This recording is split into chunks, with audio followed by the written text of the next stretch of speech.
السلام علیکم ورحمۃ اللہ وبرکاتہ۔ تمام مسلمان جانتے ہیں کہ ارکان اسلام میں پہلی چیز شہادتین ہے، لا الہ الا اللہ محمد الرسول اللہ۔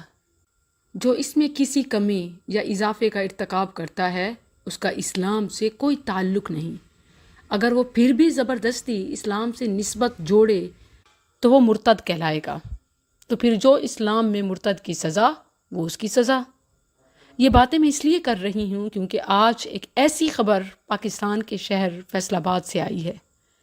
فیصل آباد کے علاقے ٹھیکری والا کے ایک نواحی گاؤں میں پولیس نے احمدی برادری سے تعلق رکھنے والے 3 افراد کو عید الاضحیٰ کے موقع پر گھر کے اندر جانور کی قربانی کرنے کے الزام میں گرفتار کر لیا ہے۔ پولیس کے مطابق چک 89 کے رہائشی کی شکایت پر دفعہ 298 کے تحت یہ مقدمہ درج کیا گیا ہے۔ اس قانون کے تحت احمدی برادری سے تعلق رکھنے والے افراد خود کو مسلمان نہیں کہلا سکتے اور نہ مسلمانوں والا ایسا کوئی کام کر سکتے ہیں جس سے مسلمانوں کے مذہبی جذبات کو بھڑکایا جائے۔ BBC رپورٹ کے مطابق مقامی لوگ جب نماز عید ادا کرنے کے لیے مسجد میں جمع ہوئے تو انہیں اطلاع ملی کہ احمدی برادری سے تعلق رکھنے والے 5 افراد اپنے گھروں میں قربانی کر رہے ہیں۔ جب انہوں نے جا کر دیکھا تو ایک بکرا ذبح کیا جا رہا تھا اور دوسرے کا ذبح کر کے گوشت بھی بنایا جا چکا تھا۔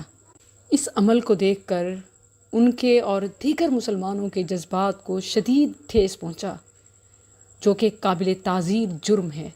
اس واقعے پر جماعت احمدیہ کے ترجمان سلیم الدین نے ٹویٹر پر FIR کی کاپی کے ساتھ ایک پیغام میں لکھا کہ ٹھیکری والا میں 3 احمدیوں کو اپنے گھر کی 4 دیواری کے اندر قربانی کا تہوار منانے پر گرفتار کیا گیا ہے، جبکہ سپریم کورٹ مذہبی آزادیوں کے ضمن میں 2022 میں 4 دیواری کے اندر اپنے مذہب پر عمل کرنے کی اجازت دیتی ہے۔ ناظرین، یہ کوئی معمولی بات نہیں ہے، یہ کوئی عام واقعہ نہیں ہے۔ اس سے پہلے بھی یہ مختلف قوانین کی آڑ میں اپنے آپ کو بچا جاتے ہیں۔ اس بار احتجاج اور سزا یقینی ہونی چاہیے تاکہ آئندہ ایسے کسی قانون کی آڑ میں اپنے آپ کو چھپا نہ سکیں۔ بالکل نہ صرف پاکستانی عدالتیں، پاکستانی قوانین، بلکہ اسلامی قوانین میں بھی دوسرے مذہب والوں کو ان کے مذہب پر عمل کی انہیں اجازت ہے۔ اقلیتوں کے جتنے حقوق اسلام دیتا ہے دنیا کا کوئی مذہب نہیں دیتا، لیکن وہ اپنے آپ کو اقلیت تو تسلیم کریں، اپنے مذہب کے کام کریں، اسلامی عبادات کو مت چرائیں کیونکہ ان کا اسلام سے کوئی تعلق نہیں ہے۔ وہ کہتے ہیں کہ پاکستانی قانون تمام مذاہب والوں کو ان کے اپنے اپنے گھروں کی 4 دیواری کے اندر ان کے مذہب پر عمل کرنے کی اجازت دیتا ہے، تو اپنے مذہب پر عمل کریں۔ وہ اسلامی عبادات چرانے کی اجازت نہیں دیتا۔ جب اسلامی ملک میں وہ اپنے آپ کو مسلمان کہلائیں گے یا اسلامی عبادات پر عمل کرنے کی کوشش کریں گے تو یہ ان کی چوری اور یہ ان کا ڈاکہ شمار ہوگا اور بڑی سے بڑی سزا ان پر لاگو ہوگی۔ دنیا بھر میں قادیانی اسلام کا لیبل لگا کر اسلام کے بنیادی عقیدہ ختم نبوت پر ڈاکہ ڈالتے ہیں۔ لا الہ الا اللہ محمد الرسول اللہ کے بعد فل سٹاپ کے قائل نہیں ہیں، بلکہ ملعون مرزا کا اضافہ کرتے ہیں، جبکہ اسلام اصل میں لا الہ الا اللہ اور محمد الرسول اللہ ہے۔ جو اس کے بعد زیر زبر کا اضافہ کرتا ہے وہ لا الہ الا اللہ محمد الرسول اللہ کی مخالفت کرتا ہے۔ ایسا شخص مسلمان نہیں ہو سکتا، اور اگر پھر بھی وہ اسلام سے نسبت کا دعویٰ کرتا ہے تو اس سے بڑا جھوٹا کوئی نہیں۔ تو پھر جو جھوٹے کی سزا، جو چور کی سزا، وہ ان کی سزا۔ الحمدللہ مسلمان اس بات کو اچھی طرح سمجھتے ہیں اور قادیانیوں کو صرف کافر مشرک نہیں بلکہ مرتد اور واجب القتل سمجھتے ہیں۔ اسی لیے قادیانی دنیا بھر کے اسلام کے علاوہ باقی تمام مذاہب سے تعلق رکھنے والوں کے آگے ہاتھ جوڑتے اور ان کے پاؤں میں پڑتے نظر آتے ہیں کہ کسی طرح انہیں مسلمان مان لو، اور اپنے دعوے میں سچا نظر آنے کے لیے وہ اسلام کے بنیادی شعائر، بنیادی عبادات جیسے اذان، نماز، قربانی چوری کرتے ہیں۔ ان عبادات پر عمل کر کے وہ یہ ثابت کرنا چاہتے ہیں کہ ہم بھی مسلمان ہیں۔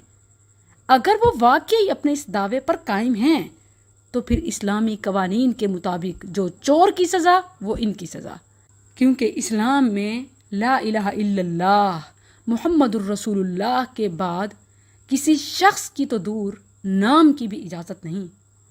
اب جو لا الہ الا اللہ محمد الرسول اللہ کے بعد تیسرے کا سوچے گا بھی تو اس پر لا الہ الا اللہ محمد الرسول اللہ کے مطابق سزاؤں کا اطلاق ہوگا، وگرنہ وہ خود اسلام سے لا تعلقی کا اعلان کریں، پھر اپنی چار دیواری میں ایز اقلیت جو چاہیں کریں۔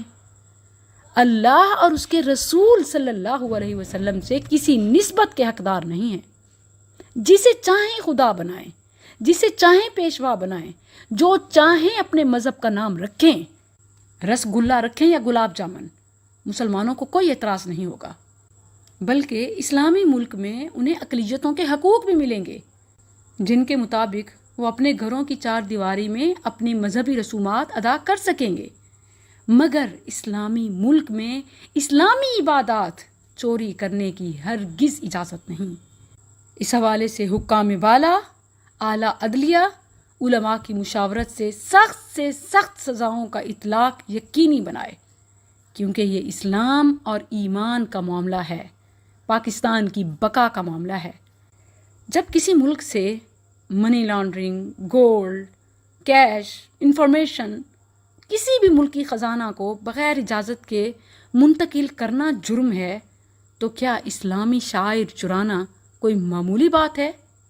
سزا تو ان کو ملنی چاہیے، اور ایسی سزا کہ پھر کبھی اسلامی عبادات چرانے کی اور مسلمانوں کی دل آزاری کی انہیں جرت نہ ہو۔